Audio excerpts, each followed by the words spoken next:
in terms of getting an honest assessment of minor league prospects, I mean, I traditionally have gone to Baseball Prospectus and Fangraphs, and some of those sites.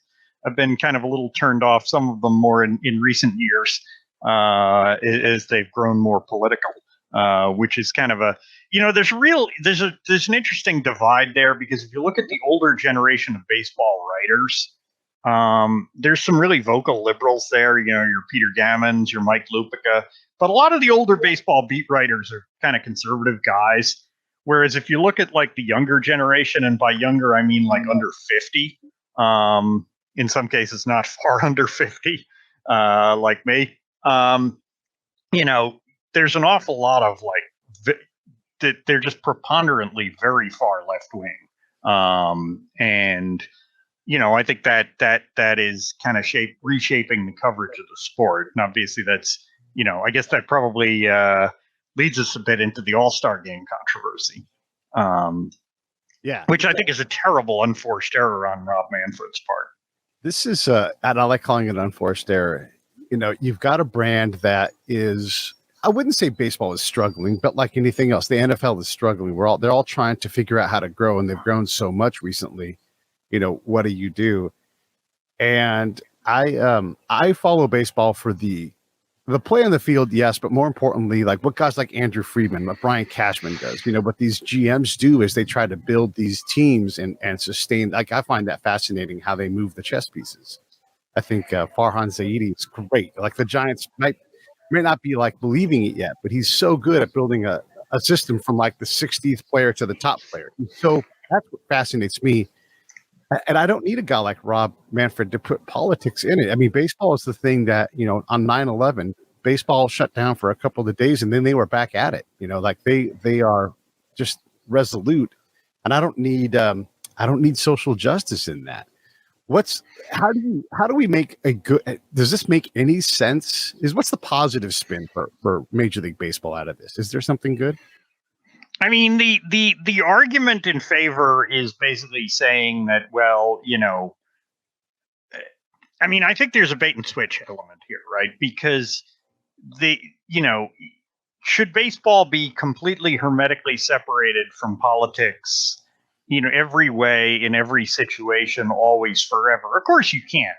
That's kind of a false choice, right? I mean, when baseball put Jackie Robinson on the field, that was in some sense in a big sense, a political statement, but it was ultimately about the benefit of the game, and it was about the game cleaning its own house. And it changed the country.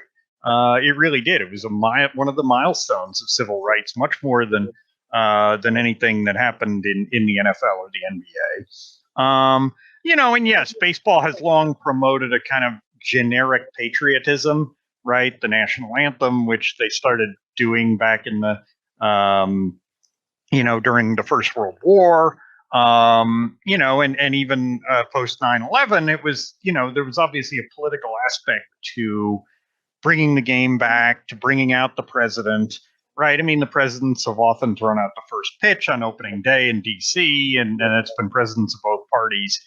But I think there's a big difference between that and then saying, well, okay, because you let a little bit of, general patriotism in the door because you took a stand against racial discrimination in your own business, that means it's always a good idea to dive into every political controversy and do so, as they did in Georgia, in a way that is very openly partisan, right? They are very much like saying, okay, everything the Democrats say about this bill that the Democrats don't like is right, and everything Republicans say is wrong, and we're gonna side all the way down the line in a classic, nuts and bolts of politics controversy with one party over the other.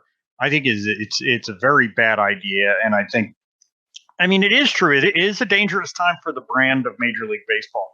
It's frankly, if your business is not Amazon, it's a dangerous time for everybody's brand right now.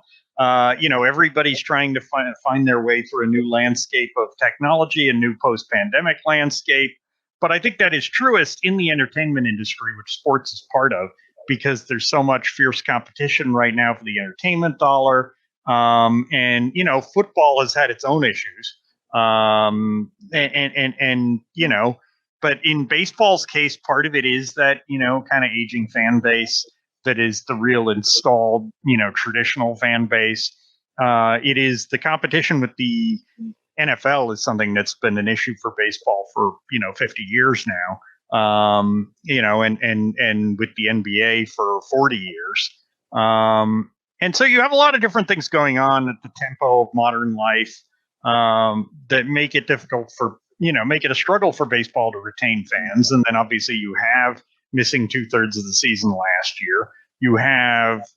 But the things that are unforced to me are, number one, the league tampering with the rules in ways that are really big departures from history. And the other is forcing themselves into a political controversy they didn't really need to get involved in.